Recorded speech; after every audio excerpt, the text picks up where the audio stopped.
a José Bayón y primero lo que quería hacer es, bueno, ya sabéis que estoy tratando de hacer una serie de entrevistas a personas clave. En el caso de José Bayón, de verdad que es un placer y creo que lo sabes, José, porque, bueno, hemos tenido así una carrera separada pero paralela en cuanto a lo internacional, a la innovación y tal. De hecho, eso nos conocimos, vamos, nos conocíamos desde hace mucho porque somos casi de la misma generación. Pero bueno, voy a destacar y te daré la oportunidad un poco de hablar de ti, pero o sea, es una persona que habla alemán, que habla inglés, que ha vivido en el extranjero, ha trabajado en grandes empresas, o sea, que es una persona que sabe, ¿vale? Que sabe, que yo creo que es muy importante verlo en este sector. Y nada, sin nada más, simplemente presentarte y ahora pues iremos sacando ahí preguntillas. ¿Te Muy parece? bien, Luis Fernando, muchas gracias. El placer es mutuo, obviamente nos conocemos de mucho tiempo y como dices, compartimos muchas cosas, amistad también de Segovia y de tiempo y encantado de hablar contigo. Pues nada, pues muchas. Contamos, no sé si quieres que cuente un poco o cómo quieres que comencemos. Yo lo que quería es un poco ver ese aspecto, quizá eh, rápidamente, igual que he hecho yo una introducción, que hagas tú una introducción de ti y cómo acabaste, quizá no lo hemos subrayado ya, de CEO de ENISA, porque luego profundizaremos ahí porque es lo que más va a interesar a todos nuestros videntes. Bueno, pues breve recorrido de cómo llega hasta aquí, ¿no? Cómo hemos llegado hasta aquí. Bueno, pues yo soy segoviano como tú, como dices, de generaciones muy cercanas y soy ingeniero industrial, estudié ingeniería industrial en la Universidad Politécnica de Madrid, hice un doble título, una doble titulación con la Universidad Técnica de Múnich, donde estudié ingeniería de producción y logística, el Maschinenbau, que llaman los alemanes allí.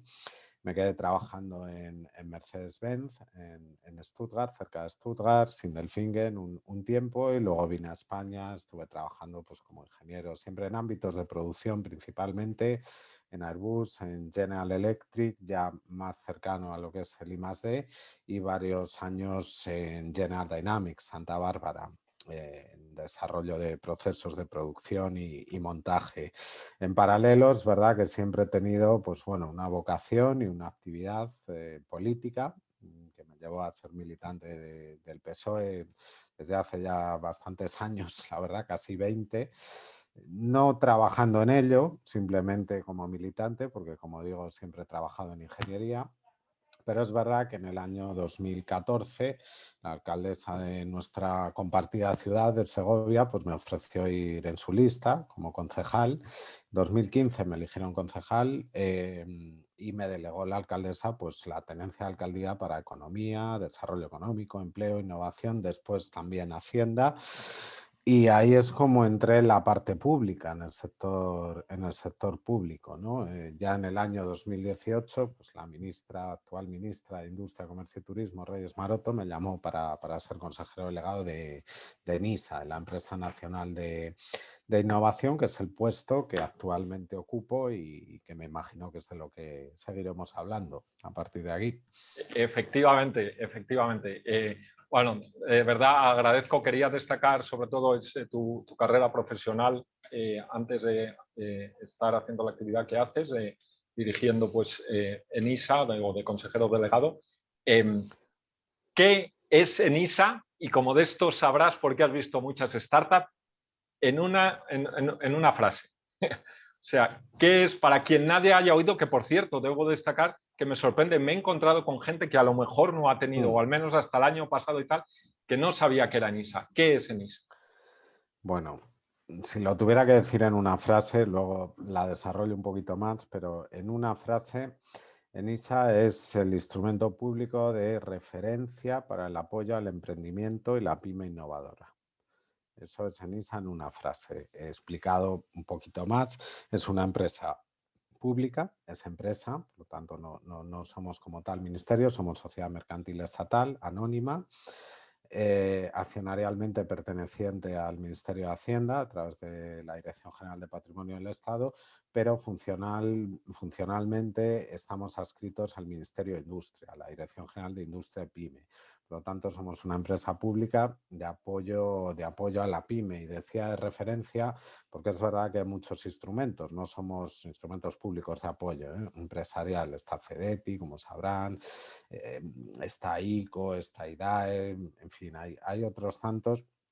ENISA no es de los más grandes, es verdad, pero sí que es verdad que somos la referencia en todo lo que es el apoyo al emprendimiento, startups y la pyme innovadora también.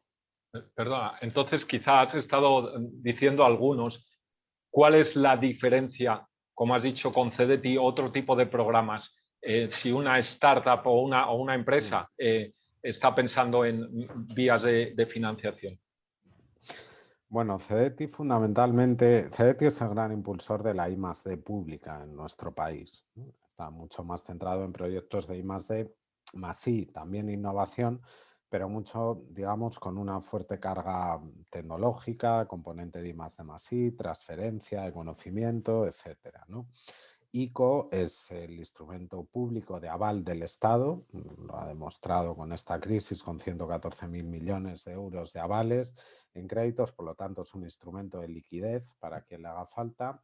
ICO es un instrumento de apoyo a una I+D o una innovación más tecnológica, más innovadora. IDA es el Instituto de Diversificación y Ahorro Energético para proyectos de ese tipo. Red.es es la entidad pública de desarrollo de digitalización. Y ENISA lo que tiene de particular realmente es la ventanilla, por decirlo así, de la innovación en un sentido mucho más amplio, en un sentido de modelo de negocio, de nuevos modelos de negocio, de startups puramente, para que nos entendamos, ¿no?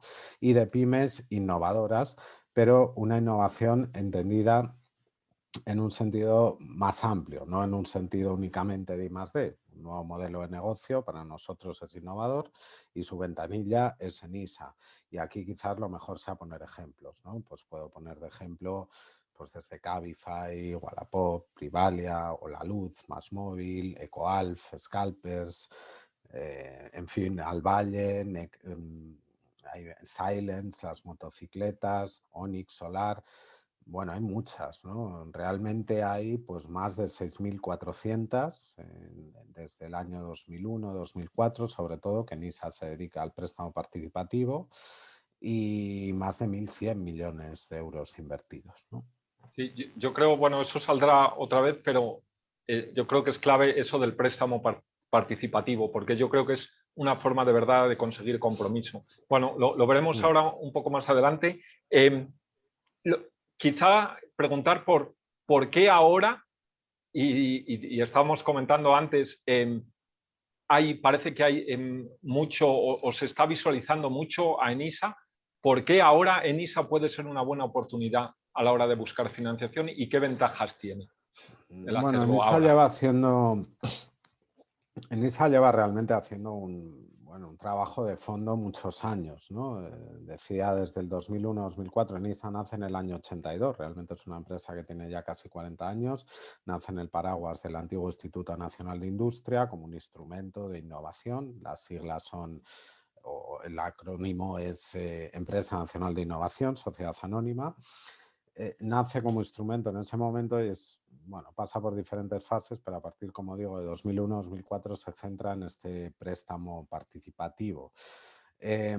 Ahora, pues realmente ha sido útil todo este tiempo, porque estaba poniendo de ejemplo más de 6.400 empresas, más de 7.000 préstamos, ¿no? También estamos presentes en 12 fondos de inversión de capital semilla, capital público-privado, semilla. Y ahora, es un momento en el que el emprendimiento en los últimos años en España ha ido consolidándose por varios factores, ¿no? Por una cuestión cultural también, por una cuestión de que el capital privado ha empezado a interesarse y a entrar, es fundamental todo eso. ENISA ha cumplido un papel muy importante para ir arrastrando poco a poco todo esto.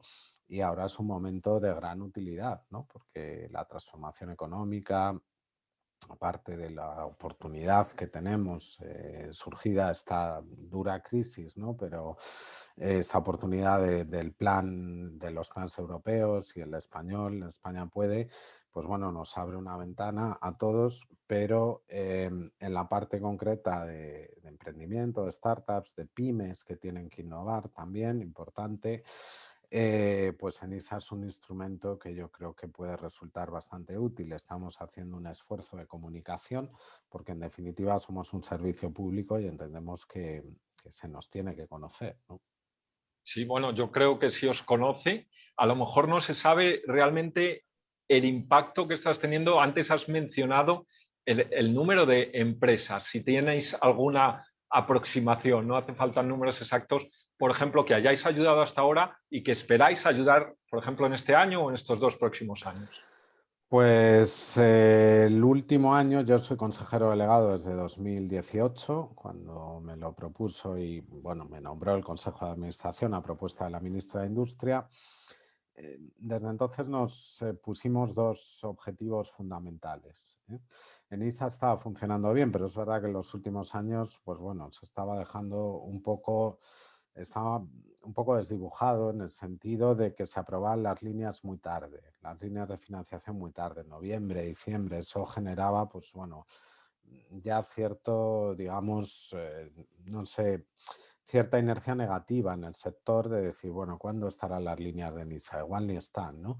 Eso quitaba el interés y eso era lo primero que había que corregir, obviamente.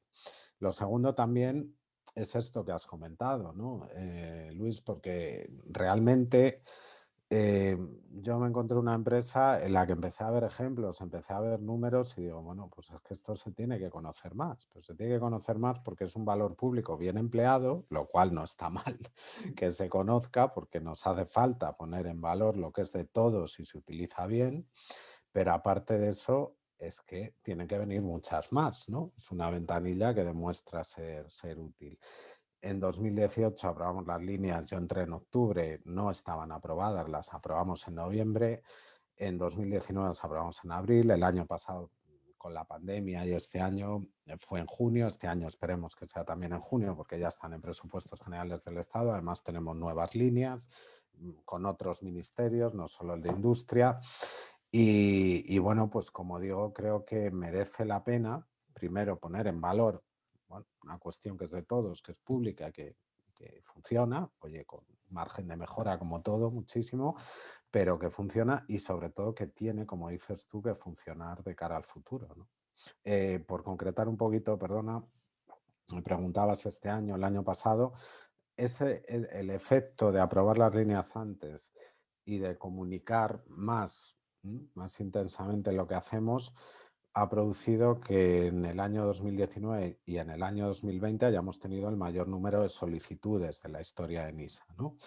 En 2020, por primera vez, se superaron las 2.000, tuvimos 2.055 solicitudes, aprobamos 506 de todas ellas por un importe cercano a los 84 millones de euros. La previsión de este año es similar.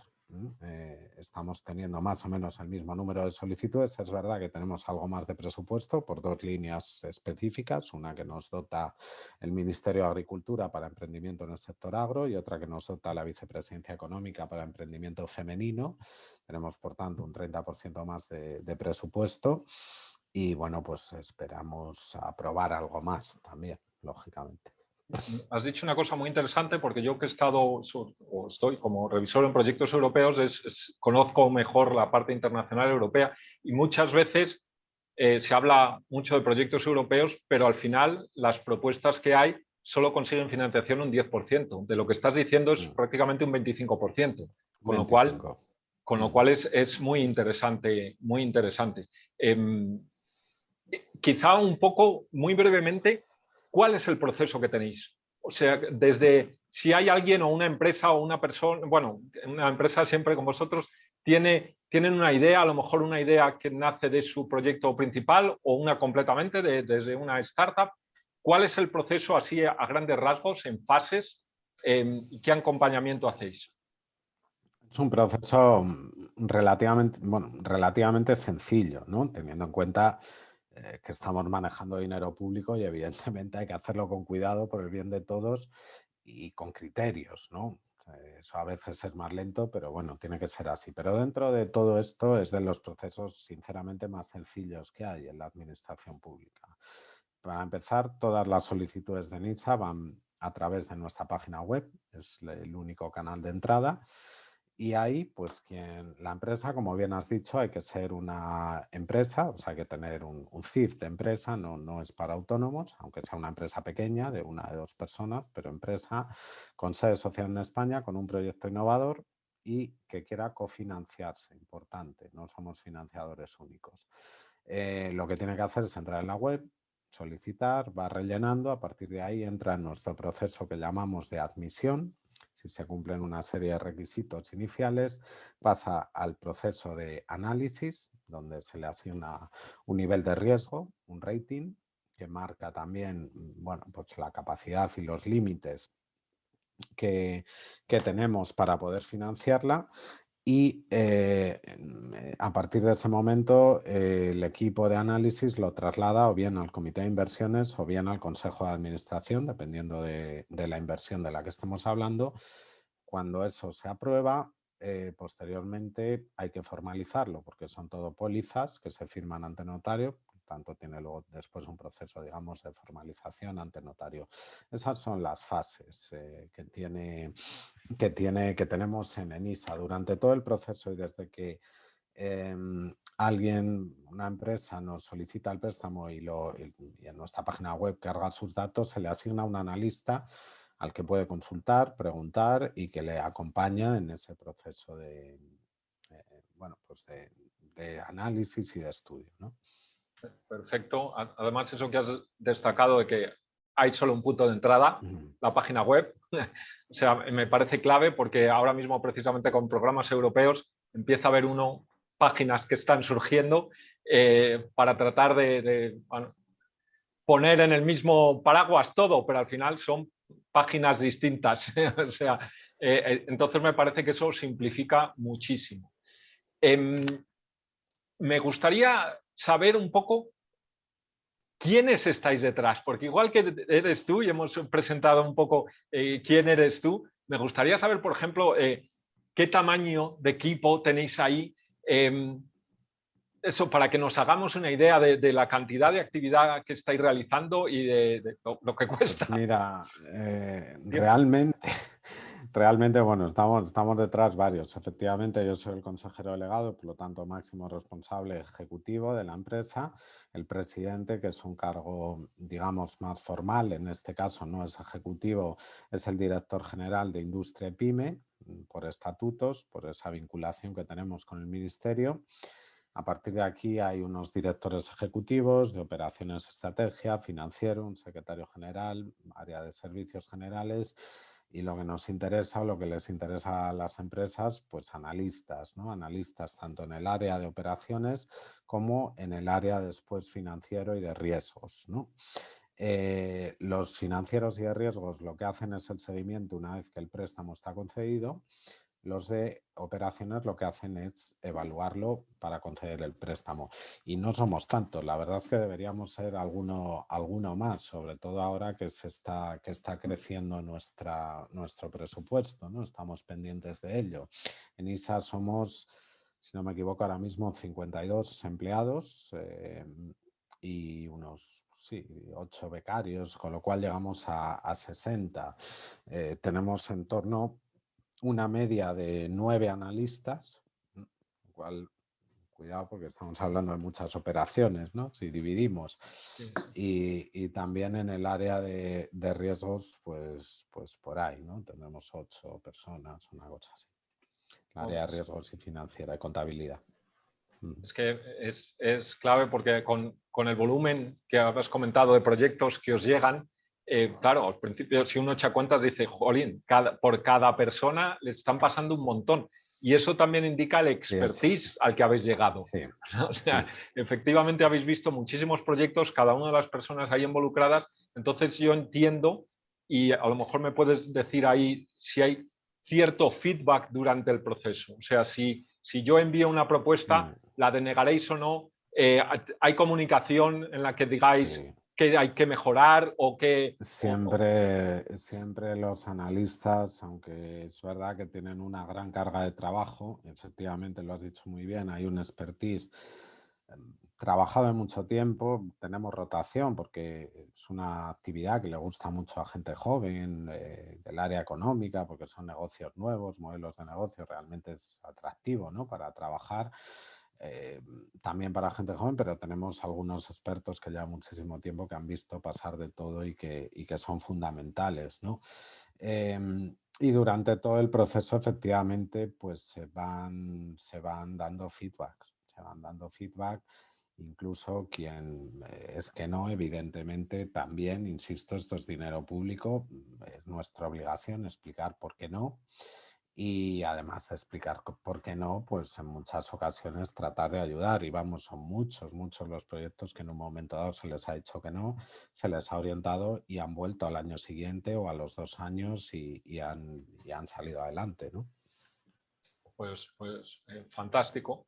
Yo lo que diría es, bueno, animar a la gente destacando una cosa que has dicho clave, que en principio puede echar atrás a gente que es el primer contacto que tiene. Es eso de que siempre vais acompañados con inversión privada. Me Sí, bueno, parece... esto lo quiero explicar. Está bien que lo digas, ¿no? Porque además tú conoces muy bien el tema. Vamos a ver, nosotros tenemos, por ejemplo, también una diferencia con Cedeti. Me decías antes, aparte del objeto en sí mismo, que en Cedeti es más una I más de más I, como decía, más tecnológica, más científica, más de transferencia, de spin-off, de universidades, etcétera. Lo nuestro es más de modelo de negocio, más empresarial, pero nosotros financiamos al final una empresa, no financiamos un proyecto. Nos gusta decir que financiamos empresas con proyecto innovador, pero al final nosotros damos un préstamo a una empresa y el seguimiento que hacemos es que nos pague.